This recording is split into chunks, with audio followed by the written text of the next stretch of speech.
Hi, my friends, and welcome to my new series on the history of fashion. It's going to be on the history of very popular fashion houses that we can see today. And I thought this was important to do because I think that for fashion lovers, for even business lovers and marketing lovers, it's so important to understand the history of these fashion houses, how they came into being, how they became cemented and ingrained into pop culture and just general modern fashion history. Today's episode will be on Prada.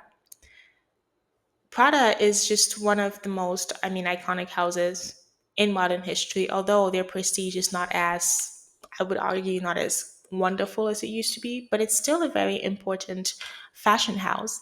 And I wanted to do this because of just the aesthetic philosophy of Prada, especially in the beginning.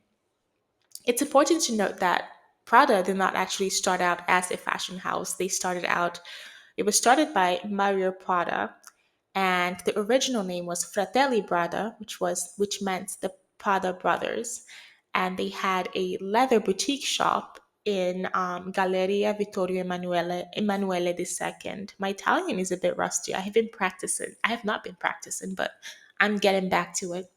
But Mario Prada sold fine English trunks, leather travel cases, and handbags for Europe's elites. And these objects were beautiful, they had meticulous craftsmanship.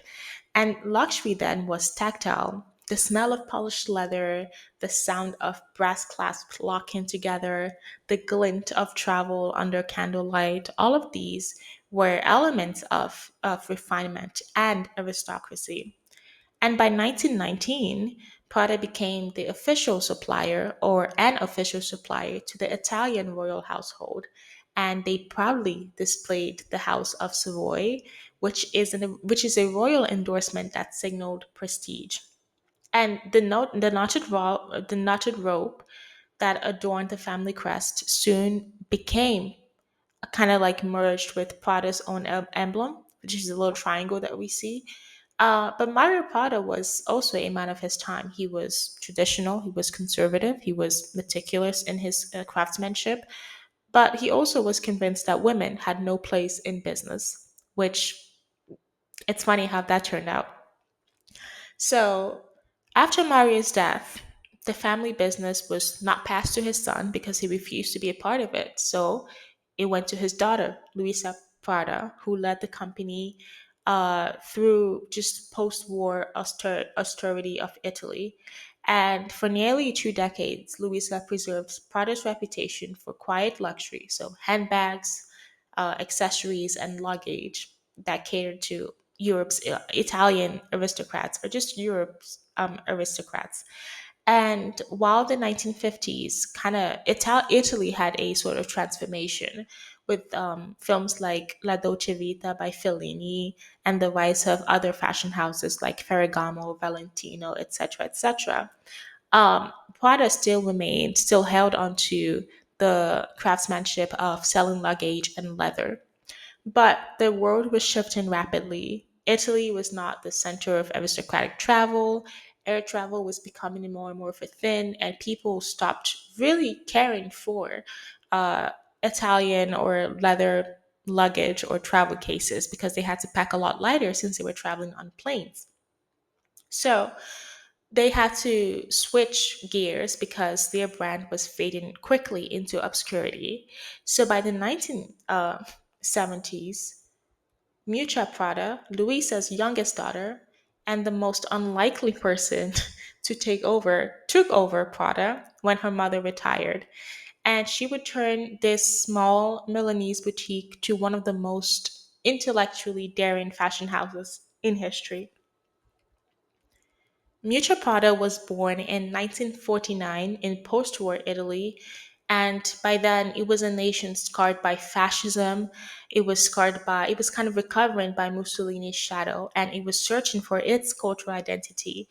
She studied political science at the University of Milan, and she wrote her thesis on the Italian Communist Party and participated in the feminist, left-wing, communist, anti-authoritarian movements of the 1968. She was trained as a mime artist, It's just like an expression. It's like action, but without words, without dialogue, but rather through miming, through body language. And at this time, fashion represented everything she distrusted and she detested: consumerism, hierarchy, capitalism, um, just the fascist spectacle where uniformity and perfection were the ideals of power. And paradoxically, she would come to use that very system to subvert those ideals. When Miuccia inherited the family business in 1978, she did so reluctantly. She was an intellectual, she was very introverted, and she was stepping into this commercial um, business. And she was a feminist stepping into this patriarchal industry where women were seen as sex symbols, where sex sells was the most, was one of the important fashion principles here. But instead of rejecting this, she decided to rewrite its language, to transform it. And her first act of defiance came in 1984 with the creation of a simple black nylon backpack, the Vela. At this time, was about excess. It was about gold, glitter. While nylon was an anti status material, it was industrial, it was functional, and almost anonymous. If you were going to get a bag, you were going to get a really good, high quality leather bag, not nylon, okay? But it was just not aesthetic. And that was the point. It was a rebellion, it was philosophical. And she transformed something utilitarian into luxury, and she dismantled fashion's obsession with ornament and spectacle. She wanted ugliness. People criticized the bag for being ugly, but that was the point. The ugliness was intelligent, it was about functionality, and it was kind of like an ugly chic, basically. It wasn't just about fabric, it was about it was also a manifesto. It was a rejection of these aesthetics, this uniform beauty, basically. So the success of the nylon basically pushed Prada into the mainstream, and it led to Prada's first women's ready-to-wear collection in 1988. And this was also a turning point for the house and the idea of luxury. In a world still dominated by overt sensuality, Miuccia Prada offered something else: a quiet, cerebral sensuality. Her silhouettes were modest, yet magnetic. They were for the intellectual woman, they were for the thinking woman, the introverted woman.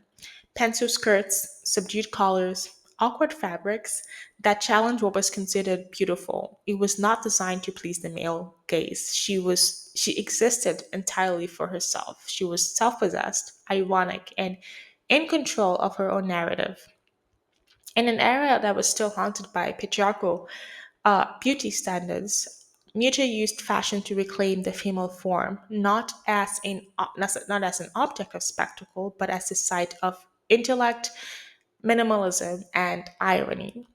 And by the 1990s, Prada had become a sort of shorthand for a new kind of beauty: intelligent and modern. Criticals called it ugly chic, but it was a philosophical chic because it questioned why we find certain things beautiful at all.